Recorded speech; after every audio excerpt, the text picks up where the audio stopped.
अवांजी समातुन ताईं radio voice of Sindh London. साहिब तुझी साहिबी अजब ॾिठी सूं, पन ॿोड़ी पातार में पिण तारी तूं। जेकर अची मूं मेराई मां न लहां। भलारे भिट धणी जे भलारे बैत सां मुंहिंजी आवाज़ मुसाफ़िर Radio voice of Sindh London तां थी दुनिया जे कुंड कुड़िछ ताईं जंहिंजा माॻ ॿुचे पियो उन्हनि मेरी महिरबाननि खे सिक भरियो सलाम शाल क़बूल पवे।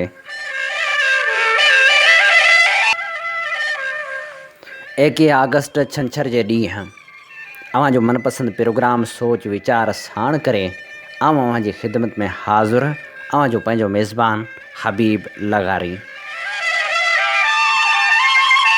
प्रोग्राम जी शुरूआत में अव्हां लाइ इहा ई दुआ त शाल जितो हुजो सुख सलामती सां हुजो, कॾहिं बि ॾुखियो ॾींहुं न ॾिसो ऐं कॾहिं बि अव्हां जूं मुर्कूं मेरियूं न थियनि। असांजी इहा ई दुआ आहे त शाल मोहबत जा मेराज माणियो, धरती सां नींहं जो नातो हमेशह निभाईंदा रहो। जिते हुजो शाद हुजो आबाद हुजो, कॾहिं बि ॾुखियो ॾींहुं अव्हां ॾे लड़ी न अचे। ज़िंदगी मुसाफ़िरी जो नालो आहे, पाण माण्हू बि मुसाफ़िर आहियूं। वाहण वसनियूं झागंदे झागंदे पाण केॾा पंध लताड़ियासूं, उहो त सिर्फ़ु पाण ई ॼाणूं था ऐं पंहिंजो वजूद ई ॼाणे थो। पर हेकलाए जे हमालिया में अलमियुनि ते केतिरा अलमिया थिया इहो पाण कॾहिं वीचारियो। ज़ुल्म ते केतिरा ज़ुल्म थिया पाण इहो सोचियो। पर कॾहिं कॾहिं के वाक़िया अहिड़ा हूंदा आहिनि जो हयाती जी हंज में दर्द जी अहिड़ी तारीख़ लिखी वेंदा आहिनि जेका सच त इंसानियत खे बि झुकाए विझंदी आहे। उहे अलमिया जेके दर्द जी तारीख़ लिखी वञनि, जेके धरती ते धरतीवासियुनि जे ज़मीर ते दाग़ पणिजी वञनि, सच त जीव झोरींदड़ हूंदा आहिनि। पाण ॼाणूं था जहिड़नि जा हक़ गज़ब थियनि था, जहिड़नि सां ज़्यादतियूं थियनि थियूं। पाण ॼाणूं था अलमियुनि ते अलमिया थियनि था। पाण ॼाणूं था जहिड़नि माण्हुनि जूं इज़तूं बि महफ़ूज़ न आहिनि हूंदियूं। पर जॾहिं मुग़ल माण्हू जा हक़ बि महफ़ूज़ न रहनि, जंहिं दौर में क़बरनि ते कब्ज़ा थी वञनि, जंहिं दौर में लाशनि खे कढे तज़लील कई वञे, सच त इहो आहे जो उन दौर में इंसाफ़ तां ॼण त वेसाह खॼी वेंदो आहे। ठठे ज़िले में ग़ुलामुल्ला भरिसां पेश आयल वाक़िए सच त इहो आहे जो केतिरनि ई रूहनि खे रतो छाण करे छॾियो आहे। हिकु न्याणी जो लाश क़बर मां कढे उनखे तज़लील जो निशानो बणाए फसल में उछलाए वियो ऐं पोइ जवाबदार गिरफ़्तार थियो ऐं गिरफ़्तारी खां पोइ मुक़ाबले में मारिजी वियो। तॾहिं सुवाल पैदा इहो थो थिए त छा हेॾी वॾी कार्रवाई अकेले जवाबदार कई? छा हुन क़बर मां लाश कढियो ऐं लाश कढण खां पोइ ॿीहर क़बर खे ठाहे छॾियाईं? उन अंदाज़ में ठहियल क़बर जो वारिस सुबुह जो पहुता त उन्हनि खे इहा बि ख़बर कान पई त को हिन क़बर मां राति जे पेट में लाश निकिरी चुको आहे। पोइ जॾहिं लाश जो इतला मिलियो ऐं सुञाणप थी त ख़बर पई हिकु ॾींहुं अॻु नारी जो लाश दफ़न कयो वियो हो। पुलिस जांच शुरू कई। जांच शुरू थियण खां पोइ इतला साम्हूं आया त जवाबदार गिरफ़्तार थियो आहे ऐं पोइ राति जे अंधेरे में इहा ख़बर बि टीवी स्क्रीन ते नज़र आई त जवाबदार मुबैना मुक़ाबले में मारिजी वियो आहे। पुलिस तोड़े जो दावा करे थी त असां खेसि गिरफ़्तार करण लाइ कोशिशि कई त हुन फायरिंग कई ऐं उन फायरिंग दौरान मुक़ाबले में जवाबदार मारिजी वियो। पर सुवाल पैदा इहो थो थिए त छा राति जे वॻड़े में अकेलो माण्हू क़बर खोटे ऐं सामी मां लाश कढे थो वञे ऐं अहिड़े अंदाज़ में कढी वञे जो को कंहिंखे शक बि न पवे ऐं पोइ ज़्यादती बाद लाश उछलायो वञे ऐं जवाबदार बि फ़रार थी वञे? छा अकेले माण्हू खां ई मुमकिन थी सघे थो? किथे ईअं त नाहे जो परदे पुठियां के ॿिया बि जवाबदार हुआ जिन खे बचायो पियो वञे?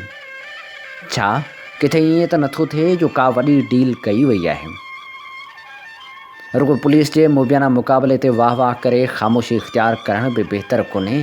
सुवाल पैदा थियनि था ऐं सुवाल इहे बि पैदा थियनि था त लाश जी बि DNA कराई वञे हा, समूरी तहक़ीक़ थिए हा, तस्दीक थिए हा, जवाबदार जे मुबियाना मुक़ाबले में मारिजण जी बि जांच थियणु खपे त जीअं ॿिया जवाबदार बि कानून जे कटहरे में अची सघनि। जेकॾहिं केरु ॿियो बि मुलविस आहे, कंहिं ॿिए जी बि सरपरस्ती आहे त उनखे बि सज़ा मिलणु खपे।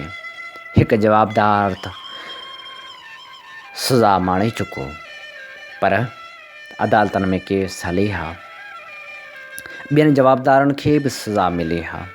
इहा जांच करणु इंतिज़ामिया जो कमु आहे ऐं इंतिज़ामिया में उमेदु आहे त हूअ अहिड़े वाक़े जो दाग़ धोअण लाइ सचाई जा सॾ ज़रूरु वर्णाईंदी ऐं बहितर नमूने सां शफ़ाफ़ जांच ज़रूरु कंदी। प्रोग्राम खे ध्यानु ऐं मुहबत सां ॿुधण लाइ अव्हां जा लख थोरा।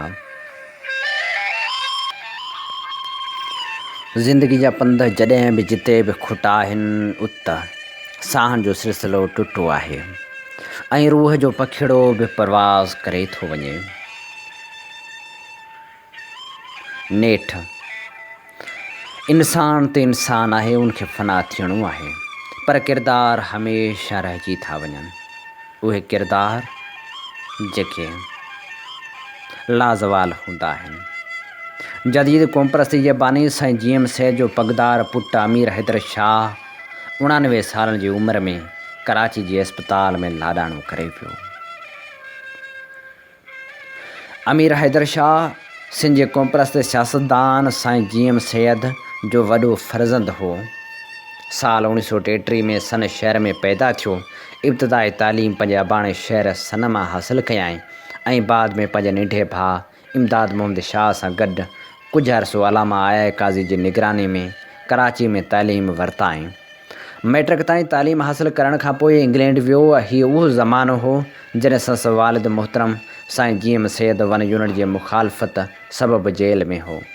अमीर हैदर शाह जी इंग्लैंड में आला तालीम लाइ वञण सबबि संसद नंढो भाउ सैद इमदाद मोहम्मद शाह बावजूदु ख़्वाहिश जे मेडिकल में पढ़ाई बरक़रार रखी न सघियो ऐं पीउ ऐं भाउ जी गैर मौजूदगी में ज़िमेदारी संभालणु लॻो। अमीर हैदर शाह विलायत मां आला तालीम हासिलु करे वापसि वतन अचण ते पंहिंजी ज़मीन जी संभाल ऐं ज़िमेदारी मामलनि ते ध्यानु ॾिनो। संसद वालिद 1948 धारे पंहिंजी जाइदाद ज़मीनूं ऐं जाइदाद पुटनि ऐं धीअरनि में विरहाए छॾियूं हुयूं। उन करे अमीर हैदर शाह पंहिंजे हिसे जी ज़मीन जेका कोटड़ी ऐं सकरनि तालुकनि में हुई संभालणु लॻो। हुन सन ऐं भरपासे जे राजनि ते हथु रखियो ऐं उन्हनि जे राजूनी फ़ैसिलनि में हिसो वठंदो रहियो। मोतबर माण्हुनि जो चवणु आहे त अवामी फ़ैसिलनि करण में अमीर हैदर शाह जो मिसाल न आहे ऐं फ़ैसिले वक़्तु मखण मां वार कढी छॾींदो आहे। हूअ फ़ैसिले ते अमल कराइण बि ॼाणे पंहिंजे राजनि ऐं दोस्तनि जो ख़ैर ख़्वाह ऐं मददगार रहियो। महिमान नवाज़ी वालिद ऐं वॾनि खां विरसे में खेसि मिली। संसद वालिद सूफ़ी मसलक जो हो, जॾहिं त अमीर हैदर शाह फ़िक्री तरह अहले तशय्युत सां वास्तो रखंदड़ हो। मुहर्रमुल हराम जे महीने में पंहिंजे ॻोठ में हज़रत इमाम हुसैन अलैहिस्सलाम जे नाले ते नज़रो न्याज़ कंदो ऐं मजलिसूं कराईंदो हो।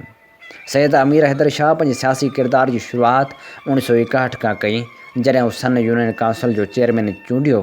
हुन चेयरमैन थियण शर्त शहरियुनि तां पुलिस जो आज़ार ख़तमु करायो ऐं थाणे वारनि अमलदारनि ऐं पुलिस वारनि खे घुराए हिदायत कयाईं त सन ऐं भरपासे जे माण्हुनि खे न सताइनि ऐं न रिश्वत वठनि। पुलिस जी शहर जे हद ताईं खाधे पीते जी हर ज़रूरत संसद तरफ़ां पूरी कई वेंदी हुई।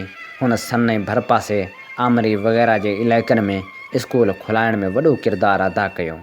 सन मिडल स्कूल बाद में हाई स्कूल जे शागिर्दनि जी मुफ़्त रिहाइश ऐं खाद खुराक जे सिलसिले में पंहिंजे भाउ इमदाद मोहम्मद शाह सां ॿांह ॿेली रहियो। 1965 में जनरल अयूब ख़ान जे दौर में क़ौमी असेंबली जो मेंबर चूंडियो वियो। उन दौर में दादू ज़िले खे सियासी तरह क़ौमी असेंबली जी फ़क़्ति हिकु सीट मिलियलु हुई। संसद मुक़ाबिलो सिंध जे नामियारे ऐं बावकार सियासतदान रईस अब्दुल हमीद ख़ान जतोई सां थियो ऐं उनखां सीट खटे वियो। नवाज़ शरीफ़ जे पहिरें दौरे इक़्तिदार में अमीर हैदर शाह आज़ादु उम्मीदवार तौरु सिंध सूबाई असेंबली जो मेंबर पिणु चूंडियो। हुन क़ौमी असेंबली तौरु सिंध असेंबली में सिंध जे हक़नि लाइ आवाज़ु उथारियो। बाद में हुन सियासत सां दिलचस्पी घटाए छॾी ऐं गुज़िरियल सूबाई असेंबली जे चूंडनि में पंहिंजे भाइटे ऐं नाठी जलाल महमूद शाह जी हिमायत कयाईं ऐं पीपल्स पार्टी जे मज़बूत उमेदवार ऐं सिंध जे अॻूणे वज़ीर आला सैयद अब्दुल्ला शाह खे संसद तक में शिकस्त ॾियाराए जलाल महमूद शाह खे कामयाबु कराइण जेको अॻिते हली सिंध असेंबली जो डिप्टी स्पीकर ऐं क़ाइमु मक़ाम स्पीकर थियो। अमीर हैदर शाह खे पंहिंजा राज भाग हुआ। उनजे फ़ैसिलनि ऐं समाजी कमनि सां ई संसद दिलचस्पी रही। समाजी कमनि जे सिलसिले में मुखालफ़नि तोड़े पंहिंजनि सां हिकु जहिड़ो वर्ताव कंदो हो। तोड़े जो हू हाणे विछोड़े जो वर्लाप ॾेई वियो आहे, पर संसद ख़िदमतूं संसद किरदारु हमेशह यादि रखियो वेंदो। हूँ त हमेशह सिंध भोगनाम भोगींदी रही आहे। हर मामले में नज़रअंदाज़ थींदड़ सिंध खे पाणी वारे मामले में हमेशह नज़रअंदाज़ कयो वियो आहे।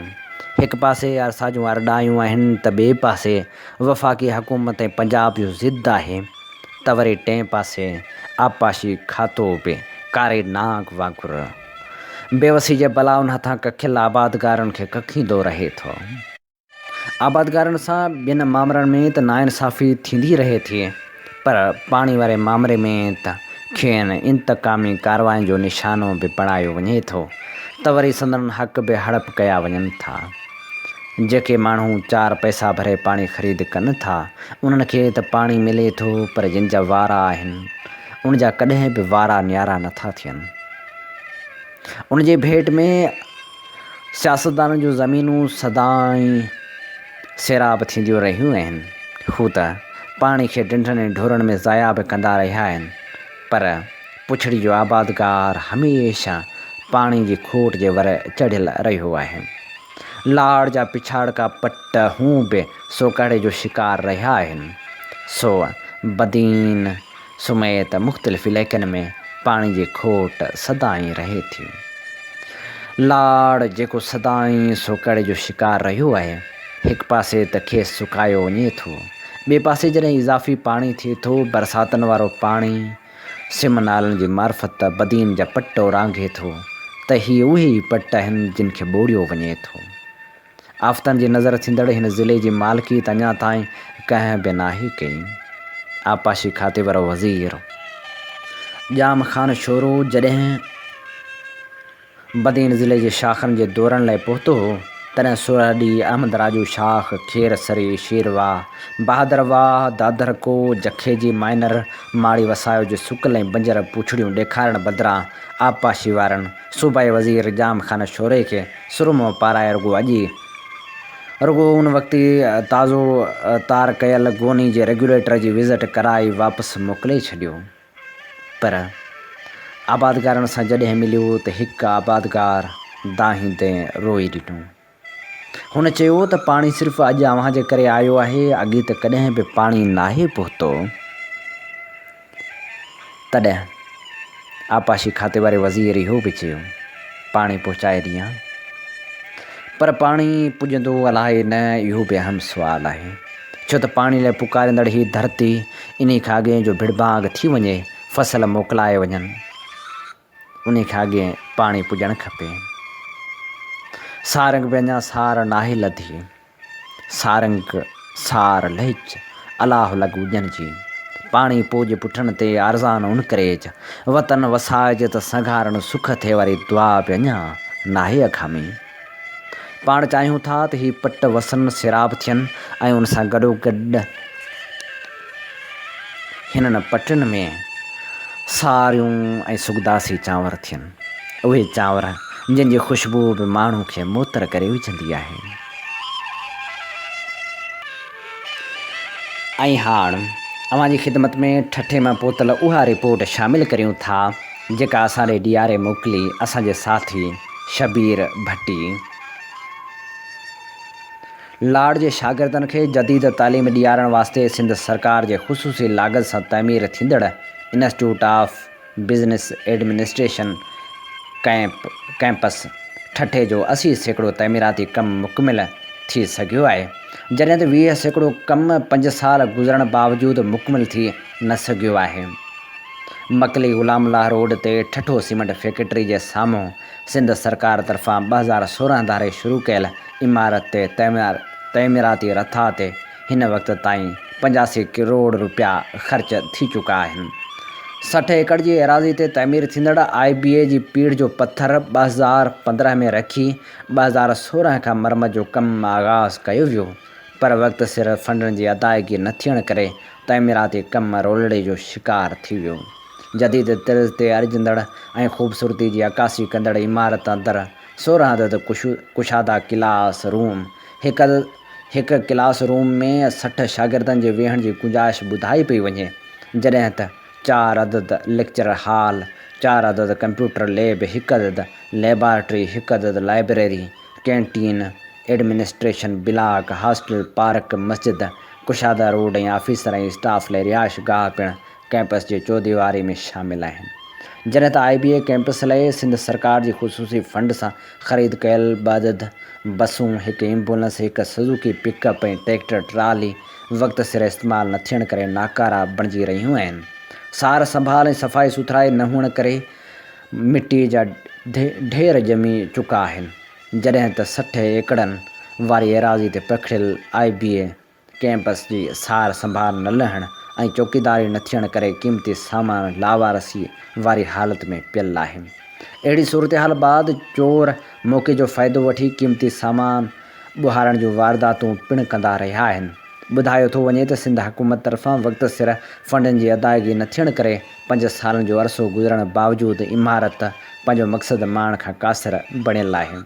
हाणे ज़रूरत इन ॻाल्हि जी आहे त लाड़ जे शागिर्दनि खे जदीद तालीम जी अदायगी खे यकीनी बणाइण लाइ IBA कैंपस जी इमारत खे मुकमिल करे जदीद सहूलियतूं मुहैया करे शागिर्दनि जे ख़्वाब खे साम्बाहु कयो वञे। हीअ असां जी ख़िदमत में रिपोर्ट पेश करे रहियासीं, जेका उमाणी हुई ठठे जे पटन मां असांजे साथी शबीर भट्टी।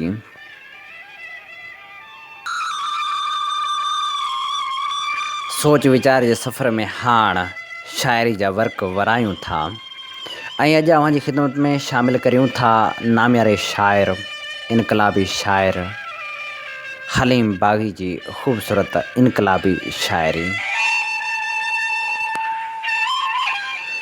उन्हीं दर जी दासी अड़े दिल तूं एॾी अणासी अड़े दिल अञा कुझु न कुझु राति ते घात आहे खणी चंडो मासी अड़े दिल नको चिलवली तुंहिंजी चूड़ी मञठ चट नकासी दवासी अड़े दिल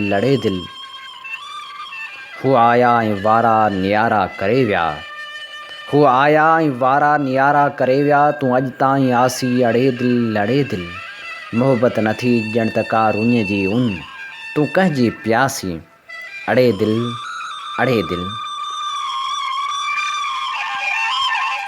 असांखे सोभ जो या हार जो को भरवसो नाहे सदाईं सो भले सोचे सो माण्हू छा छसो नाहे अड़े ज़िंदान में वाड़ियल सिर फुलार जी वैया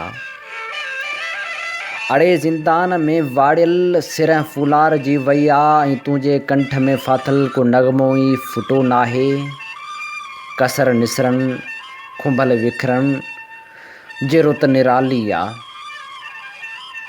घड़ी का बेवड़ी नाहे ऐं कोई ॾींहुं कसो नाहे अला मालहण जी मालह जी वयूं हिन पोइ जी लामूं तोखे वाहूंदे जी रुत जो छा सचपच तोखे पतो नाहे। हलीम बाग़ी लिखे थो,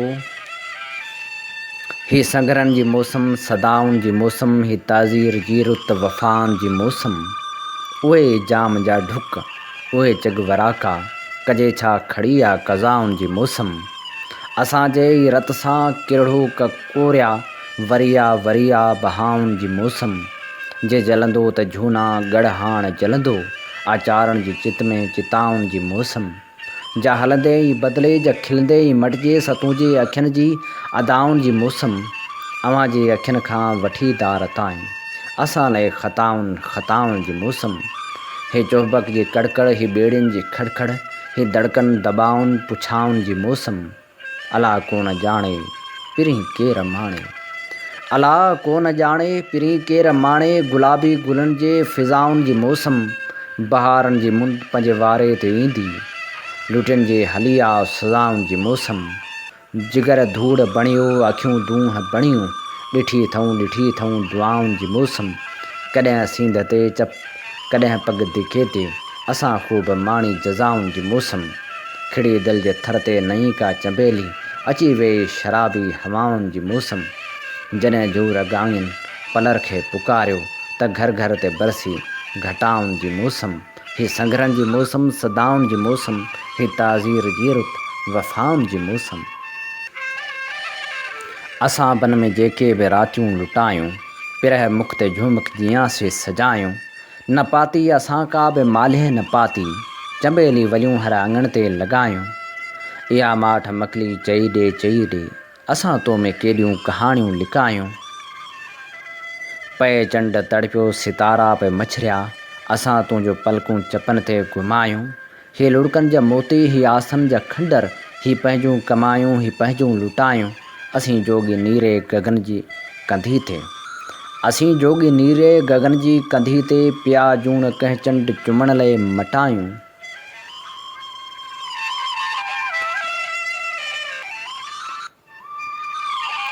जे जीवन तो में सिंध ना पो मुंहिंजी तोखां दूरी आ।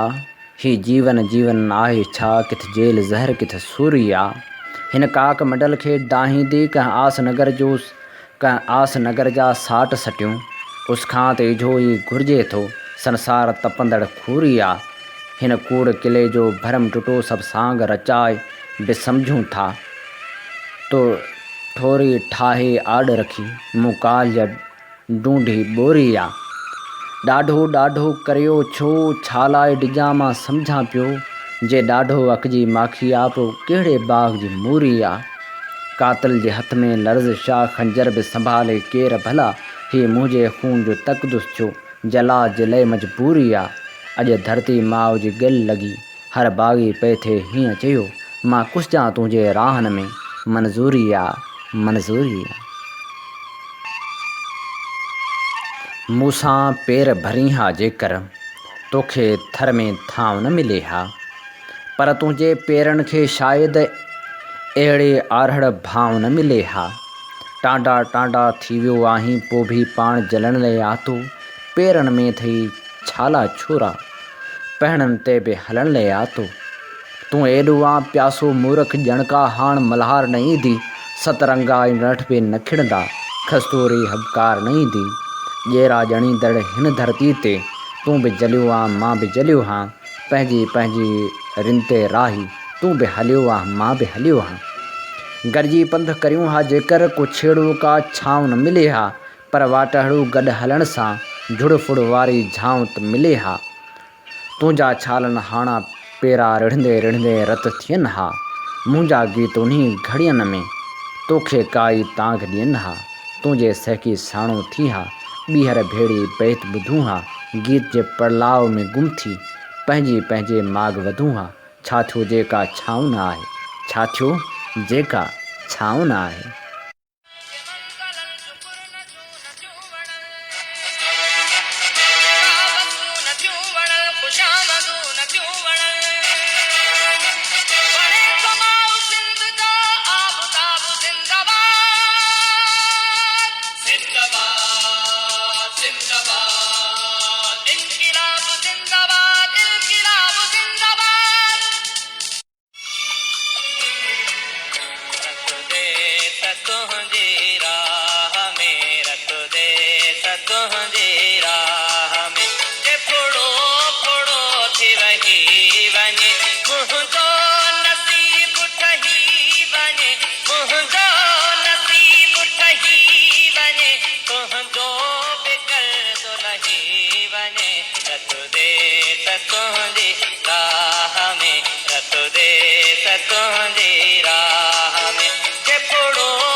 मुंहिंजो नसीब ठही वञे मुंहिंजो नसीब ठही वञे तुंहिंजो बि कर्ज़ो लही वञे रत दे त तुंहिंजी राह में रत दे त तुंहिंजी राह में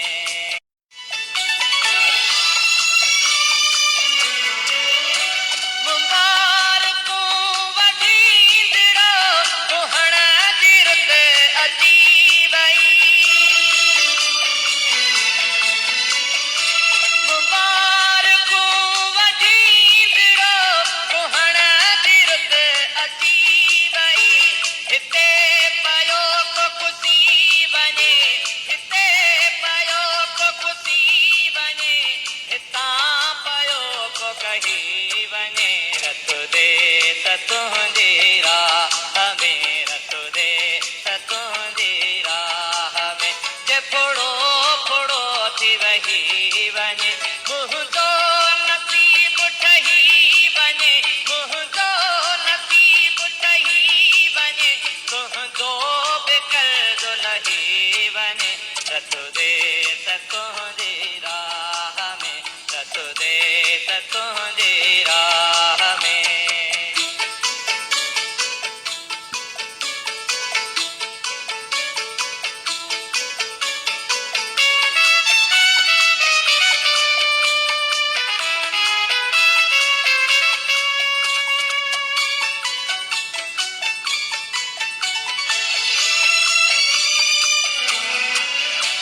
उताए धूड़ राह जी ते अॼु हलूं त हीअं हलूं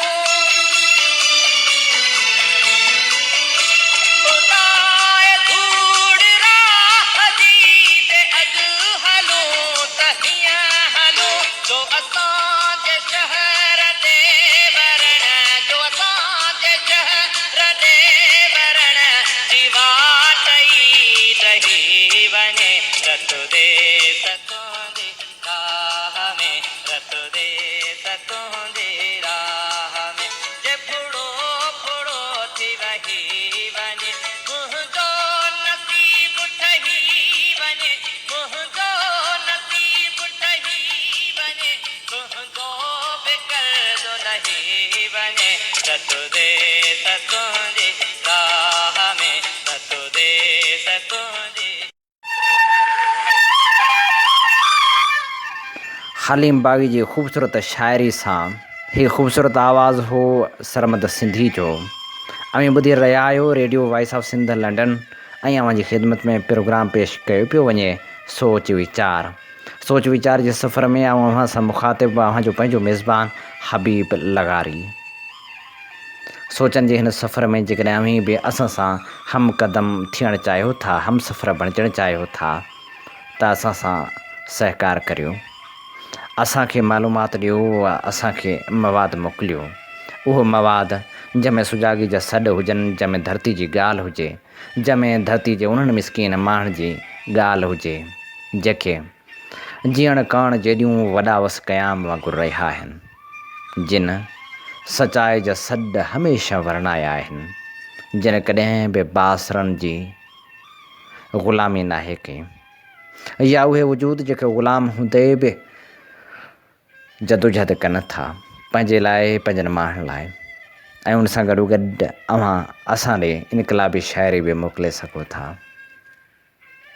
हिन प्रोग्राम में मवाद मोकिलण लाइ असांजो व्हाट्सअप नंबर आहे 0312 3245 303 जी हा 031238245303 जेकॾहिं अव्हीं पाकिस्तान खां ॿाहिरि किथे रहो था त कंट्री कोड मिलाइण न विसारिजो असीं अव्हां जा मुंतज़र हूंदासूं अव्हां जे राय जी रोशनी में असां कोशिशि कंदासूं प्रोग्राम खे बहितर खां बहितर बणाए सघूं जेकॾहिं अव्हीं असांजा गुज़िरियल प्रोग्राम ॿुधणु चाहियो था त हींअर ई यूट्यूब ते वञी सर्च कयो Radio voice of Sindh London उन सां गॾोगॾु असांजे यूट्यूब चैनल खे सब्सक्राइब करणु न विसारिजो अव्हांजा वॾा वड़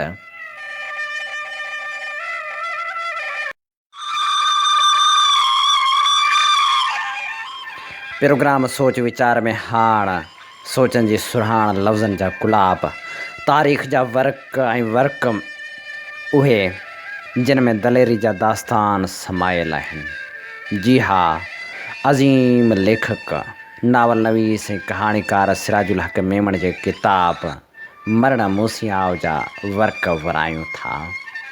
अवां जी ख़िदमत में पेश करियूं था मरण मूसियाव जी 13हीं क़िस्त।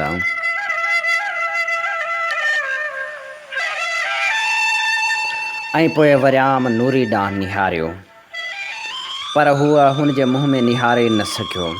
उन्हनि अखियुनि में जेका निमाणाई ऐं ईज़ा हो उनखे घूरे ॾिसण जी बि वरियाम में पहुच कान हुई। हुन जी नज़र फ़क़्ति संसि ॻिची जे घाव ते वञी पई, जेको जेतोणीकि सुकी वियो हो पर अञा बि रतायल थे नज़र आयो। उन ॻिची जे पस मंज़र में नूरी जे मुंहं में मासूमियत ईअं थे बहकी जो वरियाम जी दिलि का अजीब अहसास खां हिकु नए सुर में धड़कण लॻी।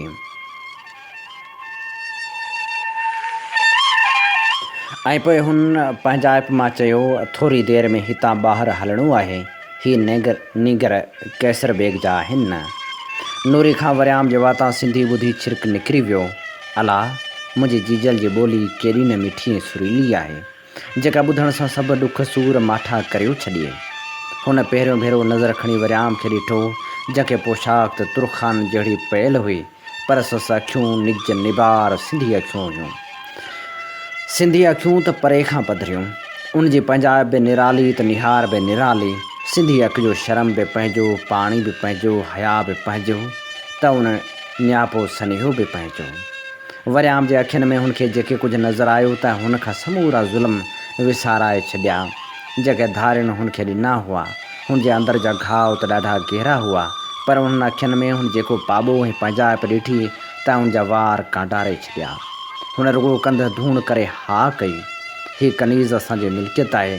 कैसर बेग जे छोकिरा, जेकॾहिं तूं पाण सां वठी वञी त भले वठी वञ, पर सिंधी कनीज़ असीं मोटाए न ॾींदासूं। असीं खेसि पंहिंजे हरम में आण था घुरूं। शाहरुख वधी अची नूरी जे बांह में हथु विधो, पर साॻे घड़ी वरियाम जे उबते हथ जी लपाट हुन जा वैसर ई फेराए छॾिया, ऐं हू वरी बि थेड़ खाईंदो वञी नादी जे मथां किरियो। कमीणा, ऐं जेका सिंधी न्याणी खे ईअं बांह में हथु विधो अथई या उनखे कनीज़ सॼियो अथई त आउं तुंहिंजी सिसी कपे छॾींदुसि। अवीं लाइक़ त उन्ही जा आहियो जो सिंधियुनि ते हिकिड़े ज़ुल्म जे एवज़ अव्हां जो हिकिड़ो संद वेही कपिजे त बि दिलि हूंद थधी न थिए। पर शुक्र करियो जो सिंधी अञा ज़ुल्म जी मोट में ज़ुल्म करणु कोन सिखिया आहिनि। हाणे निकर हितां, मतां मुंहिंजो इरादो बदिलजी वञे। वरियाम हाणे कावड़ खां सॼो पैर रफियो। हुनजी दिलि त उहो थे चाहियो त उते जो उते शाहरुख जी सीसी कपे छॾे, पर वरी बि हुनखे सावण यादि अची वियो ऐं हू कावड़ खे पी वियो। शाहरुख ॿाहिरि वियो त हुन चयो, अचो त हलूं। वॾे छोकिरे हिसिल अंदाज़ में चयो, कनीज़ हाणे वरी असांखे केॾांहुं था वठी हलनि, असीं त हाणे ॻाल्हायूं बि कोन था। वरियाम घड़ी लाइ छोकिरनि ॾांहुं निहारियो। ॿिन्ही ॿारनि जे अखियुनि में डपु एतिरो त खीमा खोड़े वियो हो जो हू नूरी जो पलांद कंहिं बि सूरत में छॾण लाइ तयारु न हुआ। अव्हांखे अव्हां जे घर था वठी हलूं, वरियाम खेनि दिलदारी ॾींदे फ़ारसी में चयो। हू नूरी ऐं छोकिरनि खे वठी सुरंग वारे रस्ते खां ॿोधी ठुल खां ॿाहिरि निकितो। ॿाहिरि निकिरी हुन कारड़े तितर जी ॿोली हमराहनि खे इतलाह ॾिनो। कॿड़नि जे हिकिड़े ॿूड़े मां ॾातर ॾिनो डोड़ पाए वरियाम सां ॿखी पइजी वियो। यार एॾी देरि, सॼो ॾींहुं लंघी वियो आहे, हराम जो मानी जो भोर बि खाधो हुजेमि। ॾातर ॾिने भुण कंदे चयो, अदल बुख त मूंखे बि ॾाढी लॻी आहे, पर तूं ॾे हाल अहिवाल। ॾातर ॾिने जी नज़र जॾहिं नूरी ते पई त हुनजी ज़ुबान ॼण त कखिजी पई। वरियाम खां हथ त मिलण ते हुन चयो, लाल हवेली जे अॻियां समुरल लंघनि ते मुग़ल लश्करी मुज़फ़र बेग जी अॻुवाणी में शाही कैदियुनि जी आजियां लाइ तयारु बीठा आहिनि। पाण वारा बि कुझु हमराह उते ई आस पास लिकियल आहिनि। मुग़ल मटिया त कख पन थी वेंदा। भला हाण? ॾातर ॾिने सुवाल कंदे वरी नूरी ऐं ॿिन्ही नीगरनि खे ॾिठो। भला पंहिंजा हमराह प्यादा आहिनि या को वहट बि आहे? मूं सम्झो त मथां वहट जी ज़रूरत पवे, सो 2 घोड़ियूं मुग़लनि खां उधारियूं वठी आयो आहियां। ॾातर ॾिने मुरकंदे चयो। वरियाम खां बि टहक निकिरी वियो। मुग़लनि खां घोड़ियूं उधारण जो मतिलबु हुन बि ख़ूब थे सम्झो। पोइ ॻिच वक़्तु हू ॾातर ॾिने पासे ते वठी ॻाल्हियूं सम्झाईंदो रहियो ऐं पोइ हिकिड़ी घोड़ी ते निगर ने नूरी खे सवार कराए ॿी ते पाण चढ़ी हू केसर बेग जी हवेली ॾांहुं रवानो थी वियो।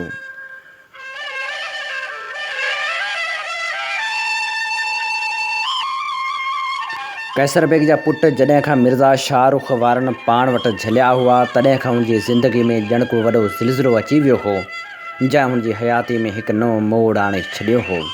हू जॾहिं दरबार मां उथी हवेली में दाख़िल थींदो हो त हुनखे दरियूं बि मातम कंदे महसूसु थींदा हुआ। हुनजी ज़ाल रोई रोई बीमार थी पई हुई ऐं कनीज़नि खे त उहो अची ख़्यालु थियो हो त ख़ानम हाणे कान बचंदी। कैसर बेग अंदरि दाख़िल थींदो हो त जोनस जूं अखियूं हुनखां पहिरियों सुवाल उहो ई कंदियूं हुयूं त मुंहिंजे बचड़नि जी का ख़बर ख़बर। ऐं जॾहिं कैसर बेग जे अखियुनि में मायूसी जा पाछा ॾिसंदी हुई त हू नए सिर उछंगारूं ॾेई रुअण लॻंदी हुई ऐं ॾंदणजी वेंदी हुई। कैसर बेग संस इहा हालत ॾिसी पाण बि रुअण हारको थी वेंदो हो। हू रोज़ु दरबार रुॻो उन करे वेंदो हो त मन पाईंदा बेग या मुज़फ़र बेग खां का ख़ुशख़बरी ॿुधे, पर उते त रोज़ु कारी वारा कख बयानु थींदा हुआ। या अला हुननि खे ज़मीन ॻही वई या आसमान में ग़ाइब थी विया मुंहिंजा शहज़ादा। हुन मिर्ज़ा शाहरुख जी ॻाल्हि अञा ताईं इन करे कान कई हुई जो हिकिड़ो त रुस्तम बेग असल ॻाल्हि जी ख़बर पवंदे जहिड़े संस खल लहराइण में वेरम न कंदो, ऐं ॿियो त शाहरुख संस पुटनि खे कुहंदे ज़रो बि क्यास न कंदो। हू अहिड़ियुनि ॿिनि बाहियुनि जे विच में भस्म थी रहियो हो जंहिंमां जिंद आज़ादु कराइणु हुनजे वस खां ॿाहिरि हो। रखी रखी हुनखे इहो ख़्यालु ईंदो हो त अला साईं खेसि संस गुनाहनि जी ही सज़ा ॾेई रहियो हो। हुनखे उहे समूरा क़त्ल धाड़ा ऐं कीस यादि आया जेके हुन सिंधियुनि सां कया हुआ, ऐं ख़ासि तरह हुनखे नूरी जे घर वारो धाड़ो यादि आयो जंहिंमें नूरी जी माउ क़त्ल थी हुई ऐं नूरी हुनजे हथ चढ़ी हुई। केॾियूं न दिलि ॾारींदड़ रड़ियूं कयूं हुआऊं। उन वक़्तु हुनखे उहो क्यास कोन पियो हो त सिंधी बि आख़िर इंसान आहिनि जिन कॾहिं कंहिंखे ॾुखोयो कोन हो। हूअ वीचारा त जीत जानवर खे मारण खां पिया केॿाईंदा हुआ, वहटनि खे अमा अबो करे सॾींदा हुआ। कंहिं जीत ते ओचितो ऐं अॼातो पेर अची वियनि त पिया तौबाहूं कंदा, जाना भरींदा ऐं पाण खे गुनहगार सम्झंदा। अहिड़ा नेठा ऐं नेड़त वारा जो ज़ुल्म ॿिया कंदा हुआ त शर्मिंदा पाण पिया थींदा। शुरू में अरगून ऐं तुरखान सिंधियुनि ते जेके ज़ुल्म कया त उन ते के एकड़ ॿेकड़ अरगून ऐं तुरखान शर्मसार थींदा हुआ। उनजे बरक्स जॾहिं मुग़लनि अरगून ऐं तुरखान सां ॾाढायूं कयूं ऐं हू ठठो छॾे लड़ण लॻा तॾहिं सभई सिंधियुनि हुनखे पनाहूं ॾिनियूं, संदन साम्हूं झलियूं, खेनि पंहिंजनि ॻूठनि में आणे विहारियाऊं। किन त खेनि वहट ॾिना त जेकॾहिं सेवण बखर या ॿिए पासे वञणु घुरनि त पंहिंजे अयाल सां हिफ़ाज़त सां निकिरी वञनि। किन सिंधियुनि खेनि महीननि जा महीना वेही खारायो, संदन लाड कयो जो हूअ संदन महिमान हुआ। जेके ॻाल्हियूं सिंधियुनि लाइ हू क़बूल करणु महाल हो उहे बि हुननि बर्दाश्त कयूं। कनीज़नि ऐं ग़ुलामनि सां संदन वर्ताव संदन खे हरगिज़ न थिए आड़ियो। हुननि त उन्हनि कनीज़नि ऐं ग़ुलामनि खे बि अहिड़ी मानी खाराई जेका पाण खाईंदा हुआ। खेनि सॼे पाण सां विहारे खाराईंदा हुआ। मतां हू उहो सम्झनि त सिंधी बि खेनि ग़ुलाम या कनीज़ूं था सम्झनि। ऐं उन्हनि तुरखाननि जॾहिं मुग़लनि सां ठाह कयो ऐं हुकूमत जे कारोबार में सणनि भाईवार थिया या वरी पंहिंजी वारा थिया त सिंधियुनि जूं मॾियूं ज़ब्त करायाऊं, सिंधियुनि जे मिल्कियतनि ते कब्ज़ा कयाऊं, सिंधियुनि खे बेगुनाह कोड़नि इल्ज़ामनि में गिरफ़्तार कराए भुंग ऐं आनकियूं भराईंदा हुआ। जिन महलनि में सिंधी थोरा हुआ उन्हनि जे घरनि में घिड़ी हुन जे नगनि में अखियूं विधाऊं, ऐं जॾहिं सिंधी पंहिंजनि नगनि ख़ातिर मरण मारण लाइ तयारु हुआ त मुग़ल लश्करनि खे उहे दाहूं ॾिनाऊं त सिंधियुनि असां सां ॾाढाई कई आहे। सभई सिंधियुनि ते चुगलियूं हणी खेनि बग़ावत जे ॾोह में ट्यास ते टंगाए छॾियाऊं। ईअं सिंधियुनि जी ज़िंदगी खे अज़ाब बणाइण में हुननि का कसर कान छॾी। ऐं जॾहिं कैसर बेग जहिड़नि धाड़ा हणण ऐं राता ॾियणु शुरू कया त संदन निशानो फ़क़्ति सिंधियुनि जा मोहला हुआ या नंढा वाहण ऐं वस्तियूं। हुननि में न क्यास हो न काथे कहल पियनि। ऐं अॼु जॾहिं हुन सां पाण ज़ुल्म थियो हो त कैसर बेग खे उहे समूरा ज़ुल्म ऐं अत्याचार अची यादि पिया हुआ। हुनखे संसि ज़ाल बि इहो ॿुधायो हो त जॾहिं संसि घर ते धाड़ो लॻो ऐं मुग़ल सिपाहियुनि जे वेस में तुरखान काटकू संदन अलह तलह लुटे विया तॾहिं हिकिड़े सिंधी जेको सिंधी कनीज़ जी ॻोल्हा में आयो हो तंहिंखे साथ त ॾिनो हो, दिलदारी ॾिनी हुई त ज़िंदगी मौत अलाह जे वस में आहे, मिर्ज़ा शाहरुख़ जे वस में कोन्हे। ऐं जे हयाती रही त हू खेसि संस मासूम बचड़ा ॻोल्हे ॾियारींदो। कैसर बेग धाड़े खां पोइ जॾहिं ख़बर चार लधी तॾहिं ख़बर पियसि त सिंधी सावण हो, जंहिंखां सरदार ख़ान जे नाले अरगून ऐं तुरखान त छा ख़ुदि मुग़ल बि ईअं टहंदा हुआ ॼण त को ख़ुफ़ाइतो ख़्वाबु ॾिठो हुआऊं। कैसर बेग खे पक हुई त सिंधी पंहिंजो वचन ज़रूरु पाड़ींदो, पर वरी बि पक करण लाइ हुन पंहिंजे हथी कंहिं ख़ासि माण्हू खे पैगाम ॾेई सावण ॾे मोकिलियो हो त जेकॾहिं सावण हुनजा पुट मोटराए ॾिए त हूअ हुनजो उहो अहसान ज़िंदगी भर कोन विसारींदो ऐं उनजे एवज़ हू जेको बि घुरंदो सो हू अखियुनि सां पहुचाईंदो। पर उनखे बि एतिरा ॾींहं थी विया हुआ। ओचितो हवेली जे टेडी में तेज़ तेज़ कदमनि ऐं उॿरनि जुमलनि जो आवाज़ु कन ते पियसि। अलाए वरी कहिड़ी नई आफ़त आई, कैसर बेग सोचियो। पर संस ख़ासि ख़िदमतगार ख़्वाजा सिरा महमूद ख़ान तकिड़ो अंदरि हलियो आयो। आका मुबारकूं हुजनि, अव्हां जा शहज़ादा ऐं सिंधी कनीज़ ख़ैर सां वापसि अची विया आहिनि। हिकिड़ो सिंधी साणनि गॾु आहे। जेसीं कैसर बेग हैरत ऐं ख़ुशी जो इज़हार करे तंहिंखां अॻु हुनजी ज़ाल चरिन वांगुरु मर्दान खानो टिपी ॾेढी ॾांहुं भॻी ऐं कैसर बेग जो बि लिहाज़ कोन कयाईं। पंहिंजे ॿिन्ही पुटनि खे हिकु ई वक़्त में भाकुर में भेड़े चरिन वांगुरु खेनि ईअं चुमण लॻी जो मुर्गे निगरनि जो साह मुझण लॻो ऐं हू रुअण हारका थी विया। निगर जॾहिं कैसर बेग खे ईंदो ॾिठो त पंहिंजी माउ जे भाकुर मां निकिरण लाइ जतन करण लॻा। निंढो निगर त पीउ जे टंगन में चिंबड़ी पियो। कैसर बेग खेसि ॿाहुनि में झले सस नेरड़ ते चुमी ॾिनी। अलबत वॾो निगर ॼण त बुत बणिजी वियो, ॼण हुनखे पंहिंजी मोहबत जे इज़हार करण जी मनाह थियल हुई। सलाम आबा हज़ूर, असां जे हुकम मुताबिक़ हिकिड़ी बि नमाज़ क़ज़ा कान कई। कैसर बेग जे चपनि ते मुर्क अची वई ऐं हुन वधी खणी वॾे पुट खे भाकुर पातो।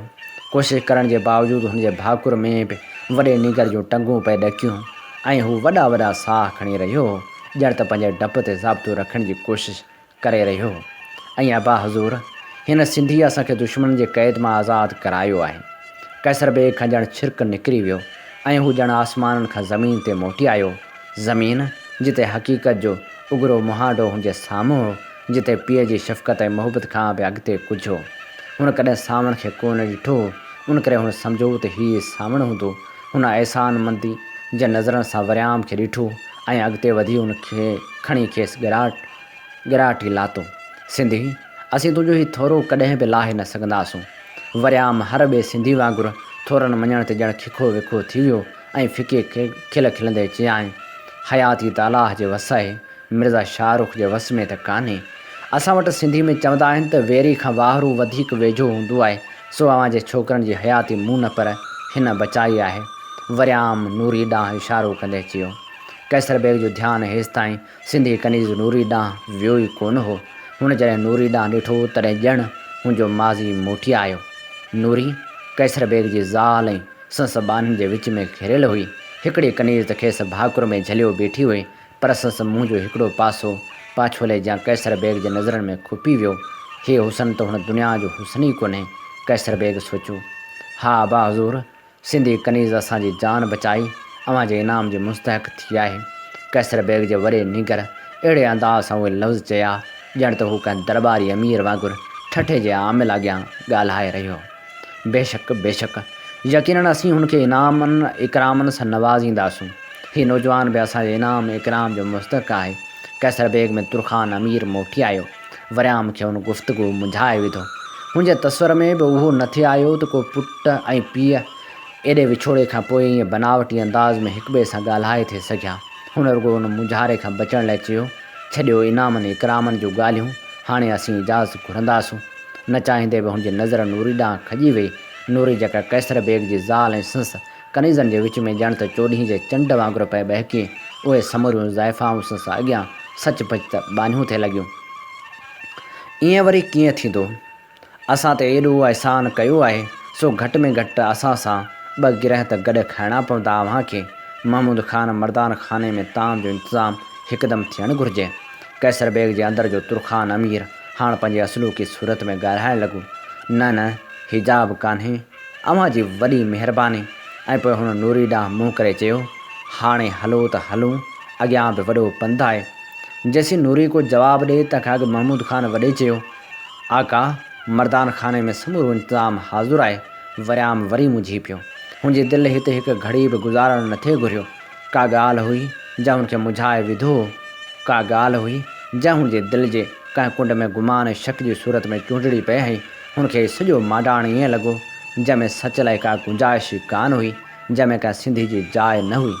हुन बेवसी मां हिकु भेरो वरी नूरी ॾांहुं निहारियो ऐं उन वक़्तु नूरी जी नज़र बि हुनजे अखियुनि सां मुहाॾ वटकाए बीही रही। ॿिन्ही जूं अखियूं हिक ॿिए खे सम्झंदे सम्झाईंदे बि को फ़ैसिलो करे न सघियूं। नूरी हिकु नए डप खे सांढींदे ॿियनि कनीज़नि सां गॾु ज़नान खाने ॾांहुं हली वई ऐं वरियाम हुनखे वेंदो ॾिसंदे कैसर बेग सां गॾिजी मर्दान खाने ॾांहुं हलियो आयो। कंहिं हिकिड़े तुरखान या मुग़ल अमीर जो महिमान खानो, मर्दान खानो या ख़्वाबगाह ॾिसण सां ॼण त समूरनि तुरखान ऐं मुग़ल अमीरनि जा महिमान खाना, मर्दान खाना या ख़्वाबगाहूं ॾिसण जे बराबरि आहे। तॾहिं बि वरियाम हिन महिमान खाने में जेके ॾिठो त हुनखे वरी उहे ॻाल्हियूं यादि ॾियारे छॾियूं त हीउ सभु कुझु सिंध जे रत पूं मां ठहियो आहे। तुरखान सिंधियुनि खे जेतिरो लुटियो फुरियो सो हुननि जे अशरत खाननि में कालीन रेशम ऐं कैम ख़्वाब ऐं बिलोरी सरायनि ऐं जामनि मां झलकी रहियो। हुनजे दिलि चाहियो त छा बि थी पवे हुनखे इशरत खाने मां हिकदमि ॿाहिरि निकिरी सिंध जी आज़ादु हवा में साह खणणु घुरिजे, न त गुट ऐं बुसट खां हूअ मजाण को अहिड़ो क़दम खणी वेहे जेको सिंधियुनि जी शान वटां न हुजे। जॾहिं महमूद ख़ान हुनखे अंगूरी जो टियों जाम ठाहे ॾिनो तॾहिं वरियाम हुनजे अखियुनि में जेके ॾिठो त हुनखे डिॼारे छॾियो। उन्हनि अखियुनि में हुन लाइ अहिड़ी दुश्मनी हुई जेका फ़क़्तु हिकिड़ो ग़ुलाम पंहिंजे आका जे इशारे ऐं चवण ते ॿियनि सां कंदो आहे, ऐं जंहिं दुश्मनी में सचाई हूंदे बि सचाई न हूंदी आहे। ऐं पोइ हुन ॼण ख़्वाब में उहे लफ़्ज़ ॿुधा जेके जेतोणीक कैसर बेग जे चपनि मां पिए निकिता, पर वरियाम सम्झो त महमूद ख़ान ॻाल्हाए रहियो।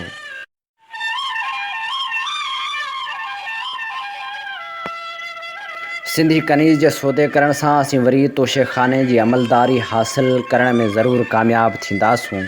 रुस्तम बेग जॾहिं सिंधी कनीज़ खे ॾिसंदो तॾहिं हुनखे पाईंदा बेग या मुज़फ़र ख़ान जी निस्बत असांखे तरजीह ॾियणी पवंदी। ऐं जॾहिं असीं ताशे ख़ान ते इहो राज़ फाश कंदासूं त सरदार ख़ान दरअसल हिकिड़ो सिंधी बाग़ी ऐं धाड़ेल आहे, तॾहिं उहो शाही दरबार में असांजे लाइ ज़रूरु ॿ अखर चङा लिखी मोकिलींदो। ऐं हिकिड़ो ॿियो फ़ाइदो बि थींदो त शाही क़ैदियुनि खे झलण जो जेको इल्ज़ाम तुरखान ते आहे सो बि लही वेंदो।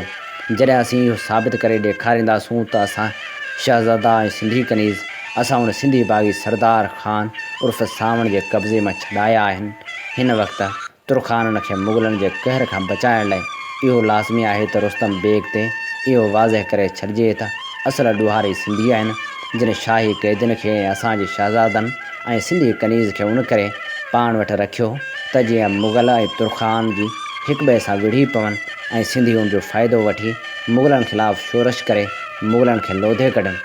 उहे लफ़्ज़ टाटाड़नि जी वरियाम जे दिमाग़ जे उन्हनि कुंडनि में ॿारण ॿारींदा विया जेके आहिस्ते आहिस्ते हुनजे पंहिंजे वजूद जे नफ़रतनि हेसि ताईं खोलियूं हुयूं, पर जेके हाणक उंदाही कमरे जा उन ॿारनि जे दूंहें खां वधीक दुहाट जी उन गार में तब्दील थी रहियूं हुयूं।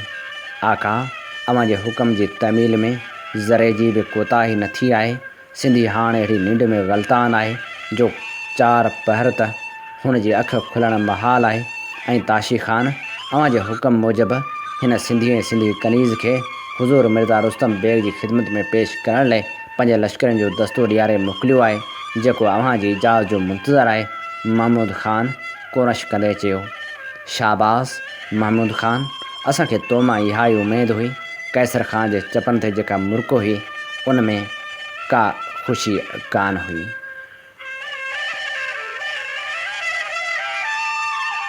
नाम्यारे लेखक, नावल नवीस ऐं कहाणीकार सिराजुल हक़ मेमण जे नावल मरण मूसी आव जी 13हीं क़िस्त अव्हां जी ख़िदमत में पेश करे रहिया हुआसीं। इन ते ई प्रोग्राम सोच वीचार जा रंग हवाउनि में विखरी चुका। पंहिंजे मेज़बान हबीब लगारी खे इन साॻी दुआ सां ॾींदा इजाज़त। वसे भिट तुंहिंजी भलारा सदा, वसे भिट तुंहिंजी भलारा सदा, सदा देस परदेस सारा वसन। कॾहिं सिंध सिंजी न मेरी थिए, कॾहिं मोड़ कंहिंजा न मुरझाए अचनि।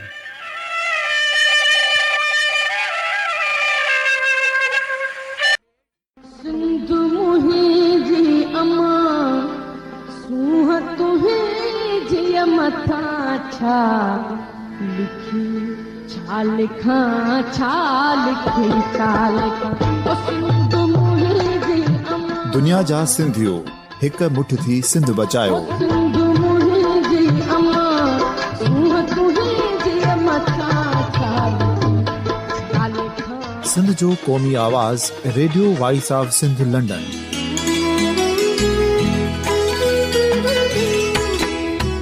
Radio voice of Sindh London पंहिंजी नशरियात में सिंध जी सियासत, समाज, इक़्तिसादियात, तारीख़, क़ौमी उमंगुनि ऐं अख़लाक़ियात मुतलिक़ सिंध जी हक़ीक़ी तर्जुमानी कंदे प्रोग्रामनि खे असराइतो बणाइण लाइ सिंध जे घण घुरनि ऐं धरतीअ सां प्यार कंदड़ अदीबनि, दानिश्वरनि, सहाफ़ियुनि, उस्तादनि, वकीलनि ऐं हर तबिके जे मानवारनि सजणनि खे सिंध में शऊरी इनकलाब लाइ सहकार जो सॾु ॾियूं था।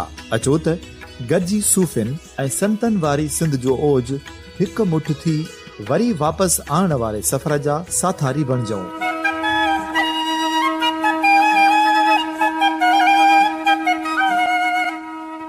हिकु नए सुबुह जी शुरूआत जो पड़ाॾो घर घर, ॻोठ ॻोठ ऐं शहर शहर ताईं पहुचायो। शाल सिंध आबाद ऐं ख़ुशहाल थिए, सिंधी माण्हू सुखियो ऐं सताबो थिए।